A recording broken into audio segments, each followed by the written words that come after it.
ಅರ್ಕೆ ಕುರಿ ಮಾಡಿಬಿಟ್ರು ಪೊಲೀಸ್ನವ್ರನ್ನ. ಈಗ ಟೀಕೆ ಮಾಡೋರು ನೋಡ್ರಿ, ಅವರಿಗೆ ಈ ಕ್ಷಣದಲ್ಲೂ ಇಂಥ ಒಂದು ಕಠಿಣವಾದಂಥ ಕೆಟ್ಟ ಸಂದರ್ಭದಲ್ಲಿ ಅಂಥಷ್ಟೊಂದು ಜನ ಸಾವಾಗಿ ನೋವಾಗಿರುವಂಥ ಕ್ಷಣದಲ್ಲೂ ರಾಜಕಾರಣ ಮಾಡೋರಿಗೆ ಏನು ಹೇಳೋಕ್ಕಾಗುತ್ತೆ?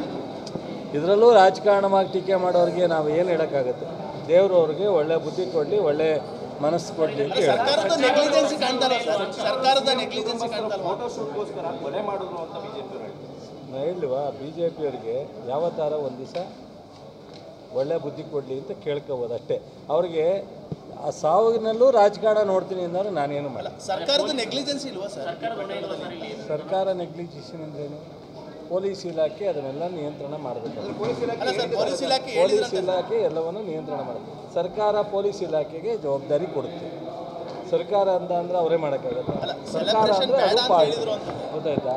ಸೊ ಅದು ಬೇಡ ಅಂತ ಹೇಳಿದರು, ಬೇಕು ಅಂತ ಹೇಳಿದರು, ಅದೆಲ್ಲ ಅವರವರ ಊಹೆ ಮಾಡ್ತಕ್ಕಂಥದ್ದು ಮುಖ್ಯ ಅಲ್ಲ. ಒಟ್ಟು ಈ ಘಟನೆ ಆಗಬಾರ್ದಾಯಿತು. ಈ ಘಟನೆಯಿಂದ ನಮ್ಮ ಇಡೀ ಗೌರ್ಮೆಂಟ್ಗಾಗಲಿ, ಮಂತ್ರಿಗಳಿಗಾಗಲಿ, ನಮಗೆ ಯಾರಿಗಾಗಲಿ ಅದು ಸರಿ ಅಂತ ನಾವು ಯಾರೂ ಸರ್ಟಿಫಿಕೇಟ್ ಕೊಡ್ತಾಯಿಲ್ಲ. ನಮಗೆಲ್ರಿಗೂ ನೋವಾಗಿದೆ.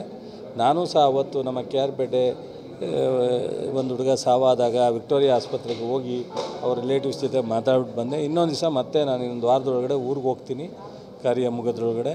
ಬಟ್ ಇದ್ರ ಬಗ್ಗೆ BJP-ಯವರು JDS ಅವ್ರಿಗೆ ಅವ್ರಿಗೇನಿಲ್ಲ, ಅವ್ರ ರಾಜಕಾರಣನೇ ಮುಖ್ಯವೇನ, ಇವು ಯಾವ ಸಾವು ನೋವು ಮುಖ್ಯ ಅಲ್ಲ ಅವ್ರಿಗೆ. ಅದೇ ಸರಿ, ಅವ್ರು ಹೇಳೋಕ್ಕೆ ಇರೋದು, ಏನು ಮಾಡೋಕ್ಕಾಗುತ್ತೆ ಸರ್? ಈಗ ಅವ್ರ ಹಿಂದೆ ನಾನೆಲ್ಲ ರೆಫರೆನ್ಸ್ ಕೊಡೋ ಟೈಮ್ ಅಲ್ಲ ಅಂದೆ, ಕೊಡೋಣ ಅಸೆಂಬ್ಲಿ ಒಳಗಡೆ ಇದು ಬಂದೇ ಬರೋ ಚರ್ಚೆ. ಆ ಟೈಮ್ನಲ್ಲಿ ಅವ್ರ ಕಾಲದಲ್ಲಿ ಯಾವ್ಯಾವ ಇನ್ಸಿಡೆಂಟ್ ಆಗಿತ್ತು, ಯಾರ್ಯಾರು A1 ಆಗಿದ್ರು, A2 ಆಗಿದ್ರು, A3 ಆಗಿದ್ರು, ಅವ್ರು ಯಾವ ರೀತಿ ನಡ್ಕೊಂಡಿದ್ದಾರೆ ಅನ್ನೋದನ್ನು ಆ ಸಂದರ್ಭದಲ್ಲಿ ಹೇಳೋಣ.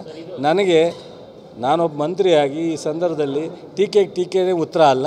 ಸೊ ಇದನ್ನು ನಾನು ಮುಂದುವರ್ಸೋಕ್ಕೆ ಹೋಗೋಣ.